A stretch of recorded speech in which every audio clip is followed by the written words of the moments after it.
प्रिय विद्यार्थियों, मैं गुरमीत सिंह, एसोसिएट प्रोफेसर, हिंदी विभाग, राजकीय महाविद्यालय बूंदी। आज के मेरे ई व्याख्यान का विषय बीए प्रथम वर्ष हिंदी साहित्य प्रथम प्रश्न पत्र के अंतर्गत कवि नरोत्तम दास द्वारा रचित खंड काव्य सुदामा चरित से संबंधित है। यह इस खंड काव्य का 19वां व्याख्यान है। इससे पूर्व 18 व्याख्यान प्रसारित किए जा चुके हैं, जिसके अंतर्गत इस खंड काव्य में से 109 पदों की व्याख्या की जा चुकी है।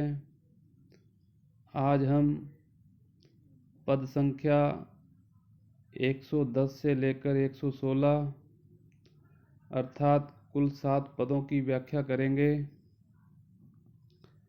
इससे पहले हम पदों की व्याख्या करें, इस खंड काव्य का सामान्य परिचय आपको मैं पुनः देना चाहता हूँ। सुदामा चरित खंड काव्य कवि नरोत्तम दास द्वारा रचित है। इस खंड काव्य की कथा का स्रोत श्रीमद् भागवत है, जिसके 10वें स्कंद के 80 और 81वें अध्याय से इसकी कथा ली गई है, जिसमें सुदामा के दारिद्र्य भंजन अर्थात उसकी गरीबी को मिटाने की कथा वर्णित की गई है।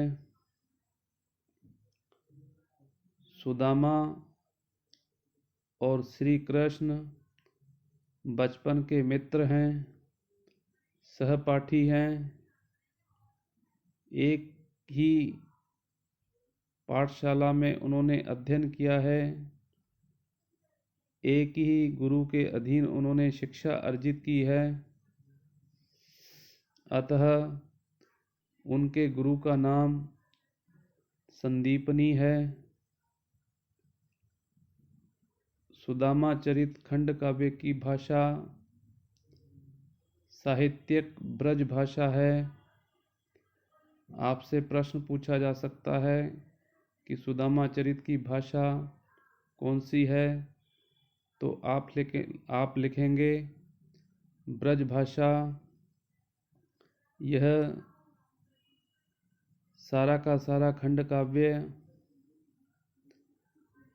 कथोपकथन शैली में, अर्थात इसमें सुदामा और उसकी पत्नी का निरंतर वार्तालाप, संवाद, तर्क वितर्क आदि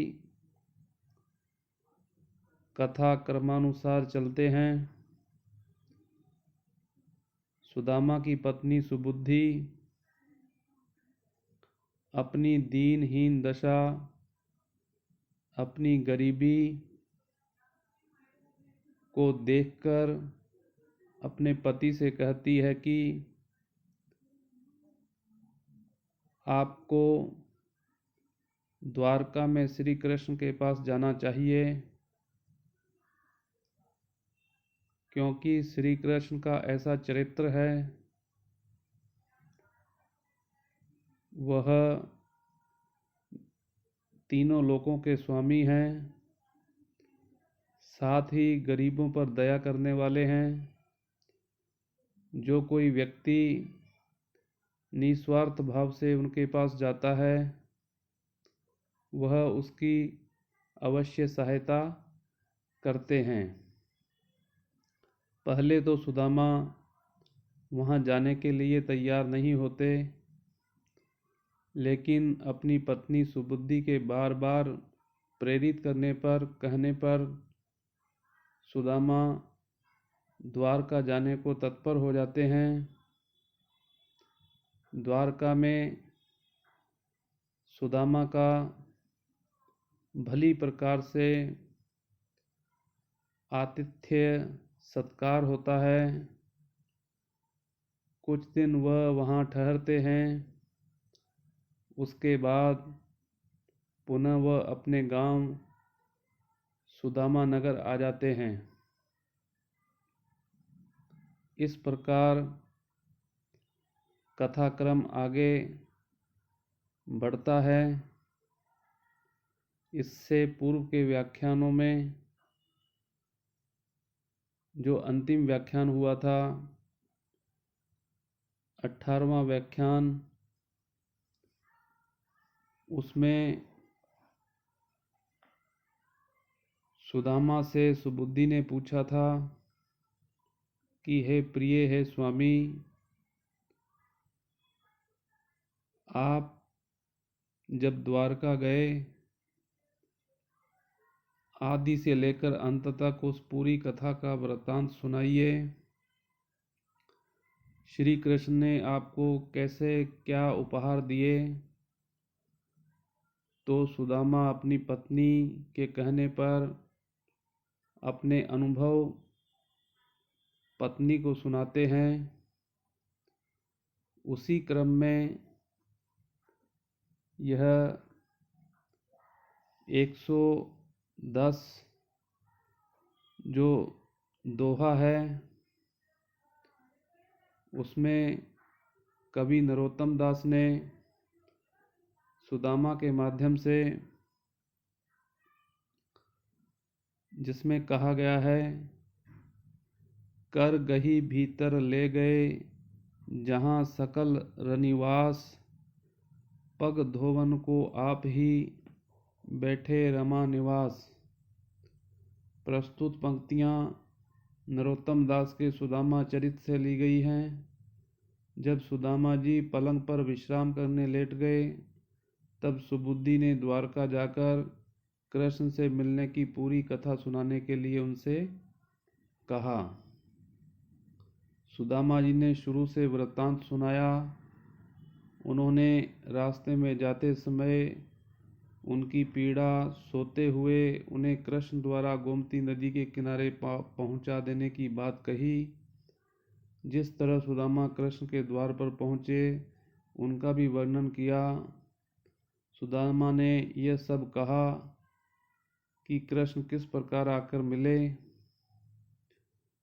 इसी प्रकार इस दोहे में सुदामा अपनी पत्नी सुबुद्धि से कह रहे हैं कि श्री कृष्ण स्वयं अपने हाथों से मुझे पकड़कर कर गही भीतर ले गए जहाँ सकल रनिवास,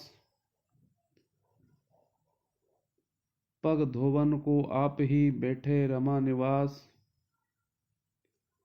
सुदामा ने बतलाया कि कृष्ण भरे पूरे रनिवास में ले गए और वे स्वयं ही मेरे पैर धोने बैठ गए।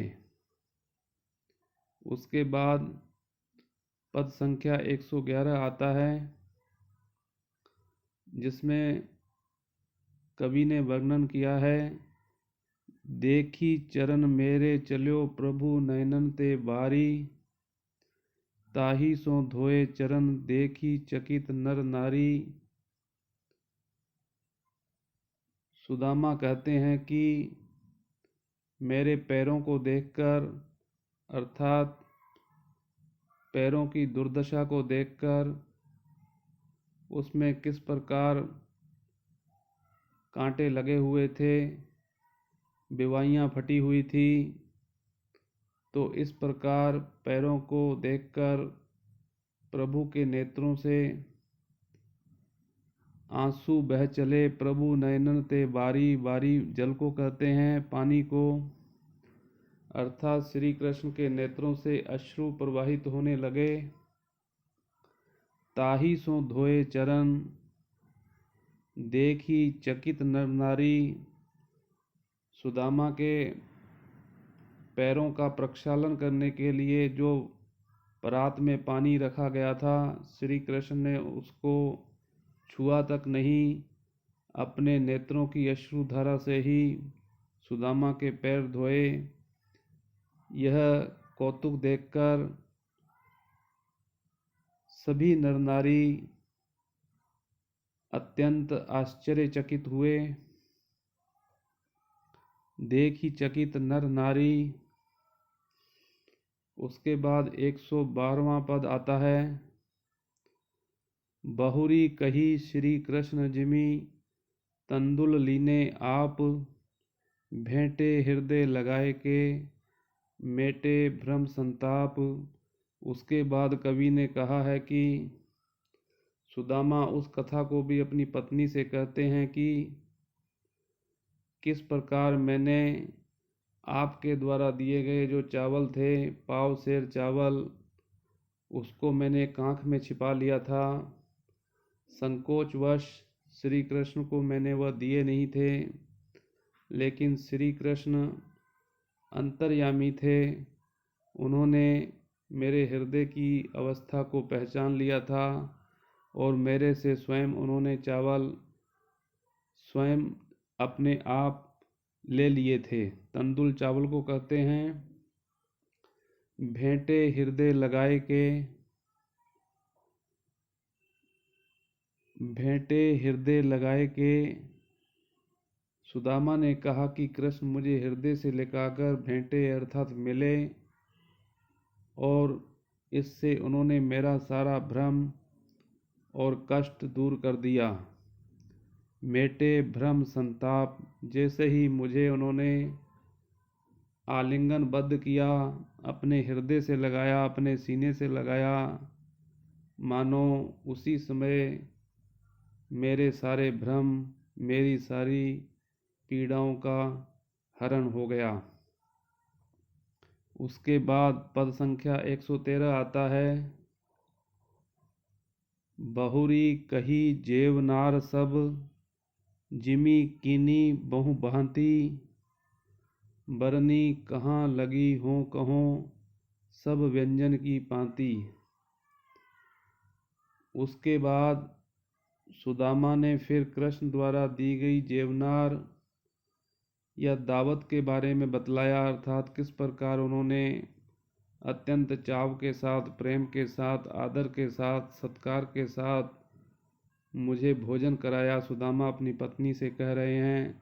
उस कथा का भी उन्होंने वृत्तांत सुनाया। बहुरी कही जेवनार सब, जिम कीनी बहु भांति, बरनी कहाँ लगी हो कहो सब व्यंजन की पांति। सुदामा कह रहे हैं कि हो मैं को कहते हैं, वहाँ तरह तरह के व्यंजनों की पंक्तियाँ या थालियाँ इस प्रकार सजाकर रखी हुई थी कि मैं अपने मुख से उसका बखान भी नहीं कर सकता। तरह तरह के मिष्ठान और तरह तरह के व्यंजन वहाँ पर मुझे खिलाने के लिए इकट्ठे किए गए थे। वह सब वर्णनातीत है, उसको वचनों के माध्यम से, वाणी के माध्यम से बताया भी नहीं जा सकता। उसका कौन वर्णन कर सकता है। दिन प्रति अधिक स्नेह सो, सपन दिखायो मोही, जो देखो प्रत्यक्ष ही सपन न निष्फल होई। उसके बाद पद संख्या 114 आता है।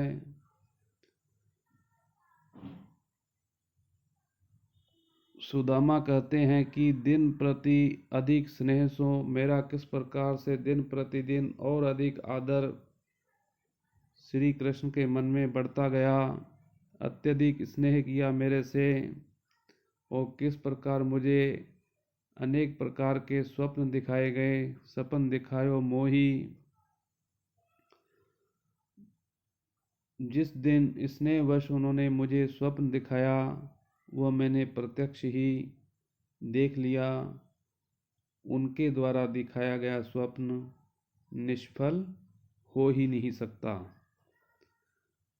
उसके बाद पद संख्या 115 आता है, जिसमें बरनी कथा यही विधि, सबे कहियो आपनो मोह, कृष्ण कृपा निधि भगत हित, चिदानंद संदोह। सारी कथा, सारा वृत्तांत जिसमें बहुत बातें सम्मिलित हैं, सुदामा ने कह सुनाया। फिर उसने अपने मन में हुए मोह के बारे में भी कहा कि किस प्रकार मुझे मोह उत्पन्न हुआ, लालसा उत्पन्न हुई। उसे मोह यह हुआ था कि कृष्ण ने सम्मान तो खूब किया, किंतु गरीबी जानकर भी मुझे दिया कुछ नहीं। उसे ज्ञात नहीं था कि कृष्ण बहुत कुछ दे चुके हैं। सुदामा ने कहा कि कृष्ण कृपा के भंडार हैं। कृष्ण कृपा निधि, निधि खजाने को कहते हैं, कृपा के खजाने हैं, कृपा के भंडार हैं। भगत हित, भक्तों के हितकारी हैं। चिदानंद संदोह, सत और आनंद के समूह हैं। संदोह कहते हैं समूह को, सत और आनंद के समूह हैं। इस प्रकार मेरा वहाँ पर आदर सत्कार हुआ। इसके बाद पद संख्या 116 आता है, जो कवित्त है, अर्थात 8 पंक्तियों का है। पहले हम इसका वाचन करेंगे, फिर उसके बाद इसकी व्याख्या करेंगे। साजे सब साज बाज, बाजी गज राजत है, विविध रुचिर रथ पालकी बहल हैं। रतन जटित शुभ सिंहासन बैठिबे को, चौक प्रति कामधेनु कल्पद्रु लह लहें। देखी देखी भूषण बसन दासी दासन के, सुख पाक शासन के लागत सहल हैं। संपत्ति सुदामा जू को, जहाँ लो दई है प्रभु, कहाँ लो गनाऊं जहाँ कंचन महल हैं। यह पंक्तियाँ नरोत्तम दास के सुदामा चरित से ली गई हैं। पत्नी के पूछने पर सुदामा ने कृष्ण से मिलने से संबंधित वर्णन शुरू से क्रमबद्ध ढंग से कहा। उसी क्रम में यहाँ पर वर्णन किया गया है। कवि कहता है कि कृष्ण ने सुदामा को जो संपत्ति दी है, उसका कहाँ तक वर्णन करूं। साजे सब साज बाज, बाजी गज राजत हैं। पूरी तरह से सुसज्जित। बाजी घोड़ों को कहते हैं, गज हाथियों को कहते हैं, राजत सुशोभित होना कहते हैं। किस प्रकार सुदामा नगरी में, सुदामा के यहाँ इस प्रकार की संपदा है।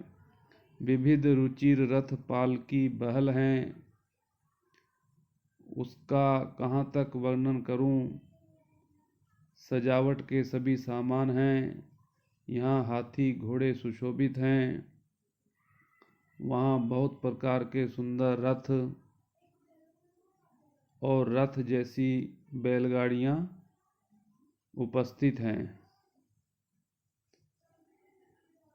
रतन जटित शुभ सिंहासन बैठिबे को, चौक प्रति कामधेनु कल्पद्रु लह लहें। बैठने के लिए सिंहासन है, वो भी रत्नों से जड़ा हुआ।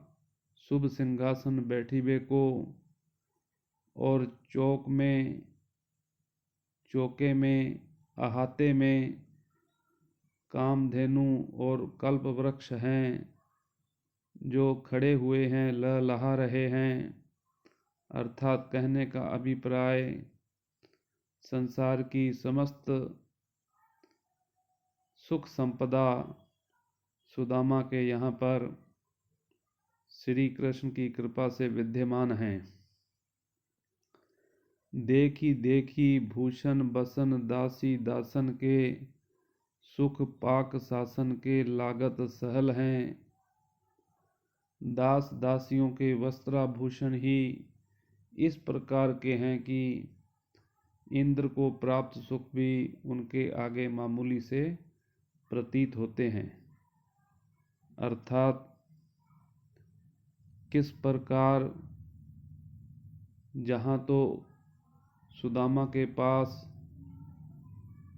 2 समय का खाना भी नहीं था, भोजन भी नहीं था, पहनने के लिए वस्त्र भी नहीं थे, टूटी फूटी मड़ैया थी, एक कुटिया हुआ करती थी, और कहाँ अब जो उसके पास सेवक और सेविकाएं हैं उन्होंने भी इस प्रकार के आभूषण धारण कर रखे हैं कि उसके सामने इंद्र को जो प्राप्त सुख है वो भी फीका सा प्रतीत होता है। अंतिम 2 पंक्तियों में कवि नरोत्तम दास ने कहा है कि संपत्ति सुदामा जू को जहाँ लो दई है प्रभु, कहाँ लो गनाऊं जहाँ कंचन महल हैं। इस प्रकार यहाँ सोने के महल हैं। इस प्रकार सुदामा को प्रभु द्वारा दी गई जो संपदा है, लो कहते हैं तक, संपत्ति सुदामा जू को जहाँ लो दई है प्रभु है ईश्वर है कृष्ण, आपने जो संपत्ति, जो वैभव, जो ऐश्वर्य सुदामा को प्रदान किया है उसका बखान कहाँ तक किया जाए, उसकी कोई सीमा नहीं है। कहाँ लो गनाऊं जहाँ कंचन के महल हैं, मैं उसका उल्लेख कहाँ तक करूं, वहाँ तो साक्षात प्रत्यक्ष रूप से पूरे के पूरे सोने के महल बने हुए हैं। कहने का अभिप्राय यह है कि इस पद के माध्यम से कवि नरोत्तम दास कहना चाहते हैं कि श्री कृष्ण के पास जाने से सुदामा के दिन किस प्रकार से परिवर्तित हो जाते हैं, उनको किस प्रकार सुख संपत्ति और वैभव प्राप्त होता है, उसका यहाँ पर बखान करना भी पूरी तरह से कहने का अभिप्राय बखान नहीं किया जा सकता। कवि ने कृष्ण द्वारा सुदामा को दी गई अपार संपदा का वर्णन प्रस्तुत पद में किया गया है। इस पद में कवि के द्वारा इतिवृत्तात्मक शैली का प्रयोग किया गया है। इस प्रकार आज हमने कुल 7 पदों की व्याख्या की है। यह इस खंड काव्य से संबंधित 19वां व्याख्यान था। इस खंड काव्य में कुल 121 पद हैं, जिसमें से हम 116 पदों की व्याख्या कर चुके हैं। अर्थात कहने का अभिप्राय यह है कि अगले एक व्याख्यान में यह सुदामा चरित का अंतिम व्याख्यान होगा, जिसमें हम 121 पदों की व्याख्या कर चुके होंगे। तो आज का व्याख्यान यहीं पर समाप्त होता है। अगला व्याख्यान अगले वीडियो में प्रसारित किया जाएगा।